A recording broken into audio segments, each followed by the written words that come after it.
হাসিনা বলছিল না ঘরে ঘরে চাকরি দিব, ঘরে ঘরে বেকার দিয়েছে। ঘরে ঘরে শুধু বেকারই দেয় নাই, ঘরে ঘরে মামলাও দিয়েছে। বলতে চাই নাই, আসলে হয়েছে কি, ঢেকি স্বর্গে গেলেও ধান ভানে। আমি সম্মানিত ভিউয়ার্স, আজকে তোমাদের মাঝে যে বিষয়টা নিয়ে আসলাম, আজকে নতুন একটি টপিক। চলো দেখে আসি রুমিন ফারহানা কি বলে। অবশ্যই পাশে থাকো, আর যারা আমার চ্যানেলটা সাবস্ক্রাইব করেছো আর তাদেরকে অসংখ্য ধন্যবাদ। আর রিকোয়েস্ট থাকবে ভিডিওটা প্রথম থেকে লাস্ট পর্যন্ত দেখার জন্য। এই প্রথমে একটি ভিডিও নিয়ে আসলাম, আজকে ভিডিওটা বহুত ইন্টারেস্ট। তো অবশ্যই পাশে থাকো, শুরু করছি। বাকি কথা ভিডিও শেষে বলে নিচ্ছি।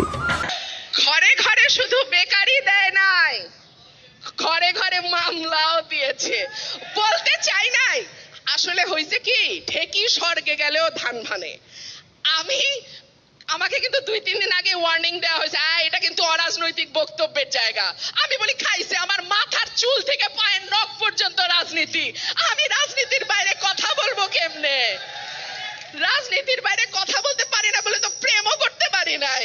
রাজনীতি ছাড়া আবার কথা হয় নাকি?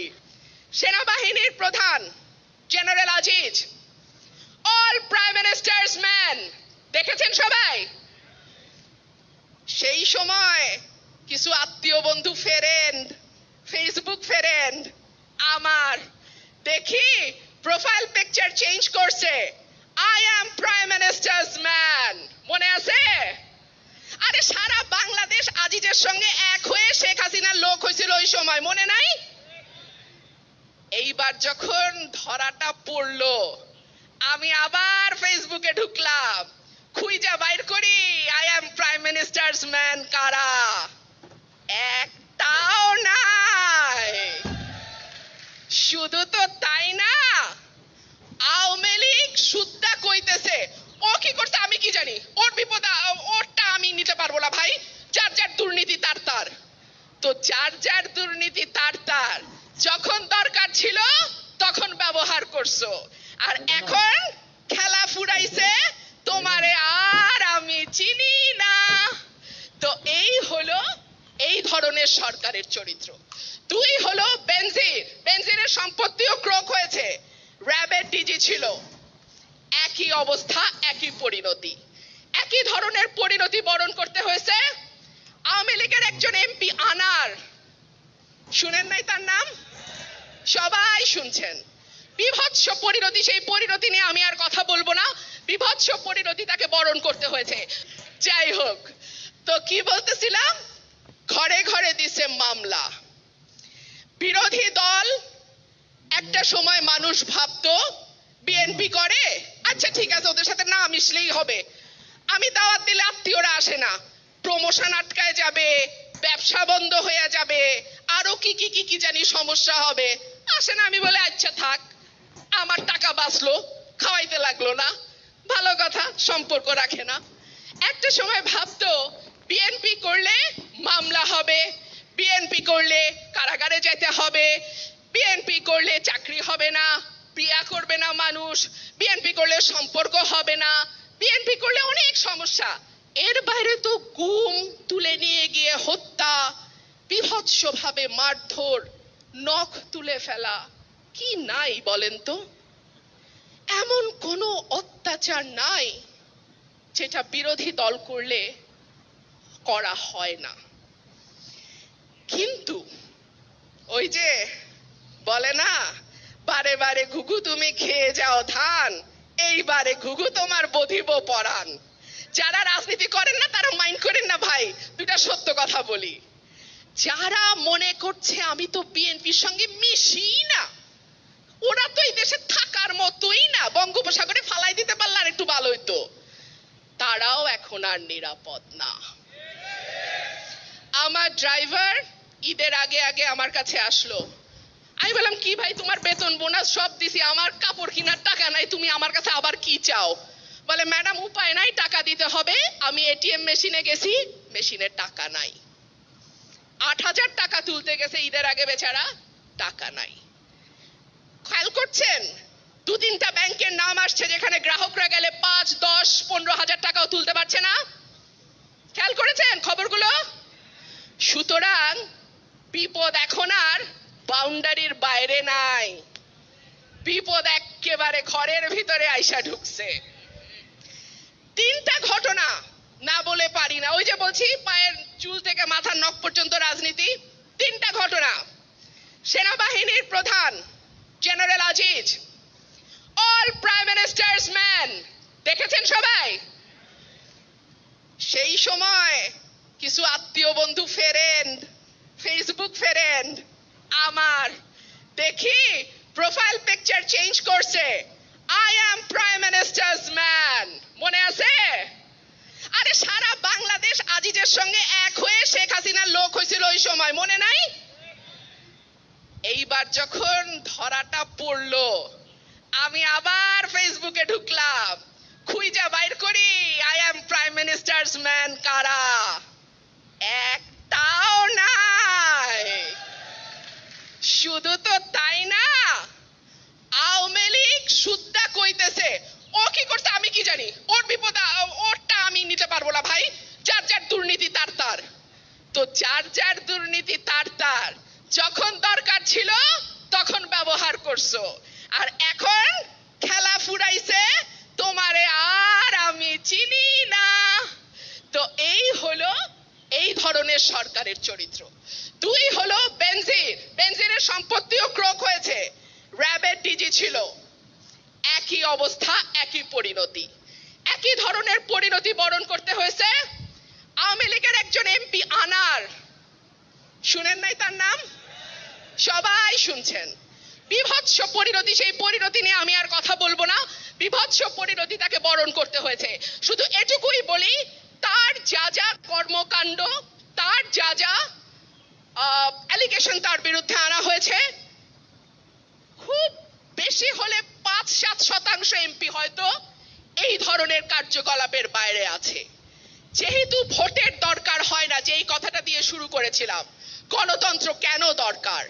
দরকার এ কারণেই যে তাহলে অন্তত 5 বছর পর পর মানুষের কাছে ফিরে আসার একটা জায়গা তৈরি হয়। এবং ভারতে মোদী সরকারের অনেক সমালোচনা আছে, মোদী সরকার ধর্মের কার্ড খেলে, মুসলমান সম্পর্কে জাতা বলে। শুধু তাই না, মুসলমানদের উপরে নৃশংসতম অত্যাচার ভারতে এইভাবে মোদী সরকারের সময় যেরকম হয়েছে অতীতে কখনো হয় নাই। কিন্তু সেই মোদীকেও যেহেতু ভোটের জন্য মানুষের কাছে ফিরতে হয়, মোদী ভারতের 81 কোটি মানুষের জন্য, গরিব মানুষের জন্য 5 কেজি চাল প্রতি মাসে বিনা পয়সায় দেয়, কারণ সে জানে এই মানুষগুলার ভোট তার লাগবে। মোদী, এই জঘন্য মোদী একটা আয়ুষ্মান ভারত বলে প্রকল্প চালু করেছে, যেই প্রকল্পের অধীনে 50 কোটি মানুষ, একদম দরিদ্র যারা 50 কোটি তেমন মানুষ স্বাস্থ্য সেবা হিসেবে বছরে 5 লক্ষ টাকা পায়। এই টাকা দিয়ে তার চিকিৎসার খরচ সে মেটাতে পারে। বাংলাদেশেও সম্ভব, কিন্তু তার আগে কি দরকার? কি দরকার? ভোটাধিকার প্রতিষ্ঠা করা দরকার। ভোটের অধিকার। আমার প্রতিনিধি আমি বেছে নেব, যাকে খুশি তাকে বেছে নেব। এইটা যদি আমরা করতে পারি, তাহলে আপনি স্বাস্থ্য বলেন, আপনি শিক্ষা বলেন, চিকিৎসা বলেন, যাই বলেন, আপনার কোনো সমস্যা এখন যতটা প্রকট সেরকম থাকবে না। শেষ একটা কথা বলে আমি শেষ করে দিচ্ছি। দেখুন, ওই যে বলেছিলাম বিএনপির সাথে একটু দূরে দূরে থাকি, মনে হয় আমি যেন নিরাপদ। না, আপনি নিরাপদ না, একেবারেই নিরাপদ না।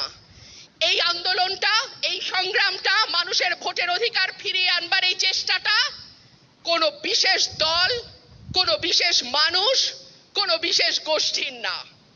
এটা বাংলাদেশের 18 কোটি মানুষের অধিকার, এবং এই অধিকার রক্ষার জন্য, এই অধিকার ফিরে পাওয়ার জন্য 18 কোটি মানুষকেই লড়াই করতে হবে।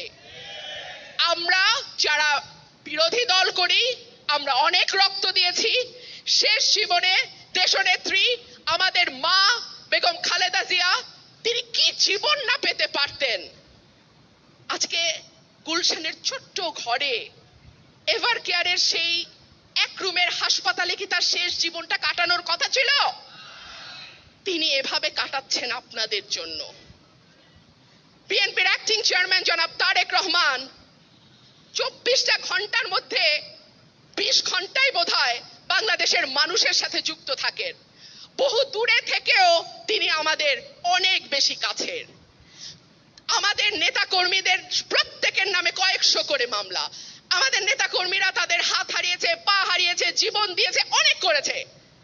এবার আপনাদেরও সচেতন হবার সময়, দেশের মানুষেরও সচেতন হতে হবে।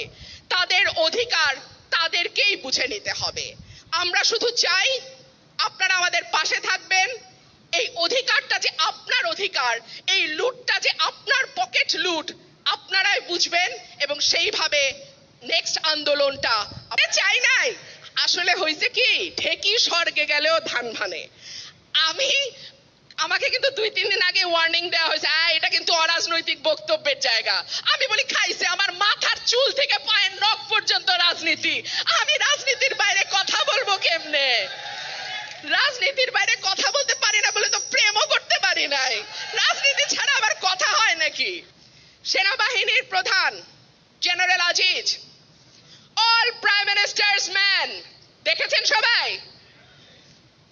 সেই সময় কিছু আত্মীয় বন্ধু ফেরেন। সম্মানিত ভিউয়ার্স, তোমরা দেখতেই পারছো উনি হচ্ছে যা বলেছেন সব কিছু রেফারেন্স দিয়ে সব কিছু বলেছেন। আর মানুষ যে অল্প মানে সহজে বুঝতে পারে ওনার কথাগুলো। আর তো যে কথাগুলো বলেছেন ওনার অনেক কথাই যুক্তি ছিল, অনেক কথাই আমার ভালো লেগেছে। তোমাদের কাছে কেমন লেগেছে অবশ্যই কমেন্ট বক্সে লিখতে ভুলবা না, জানিয়ে দিবা তোমার মধ্যে মন্তব্য। আর যারা আমার সাবস্ক্রাইবার আছে অবশ্যই রিকোয়েস্ট থাকবে তোমাদের কাছে চ্যানেলটাকে একটা লাইক দেওয়ার জন্য। আর অবশ্যই জানাই দিবা তোমাদের কেমন ধরনের ভিডিও লাগবে, আমি নিয়ে আসার চেষ্টা করব। তো সম্মানিত ভিউয়ার্স, তোমরা ভালো থাকবে, সুস্থ থাকবে, দেখা হবে পরবর্তী আরেকটি ভিডিওতে।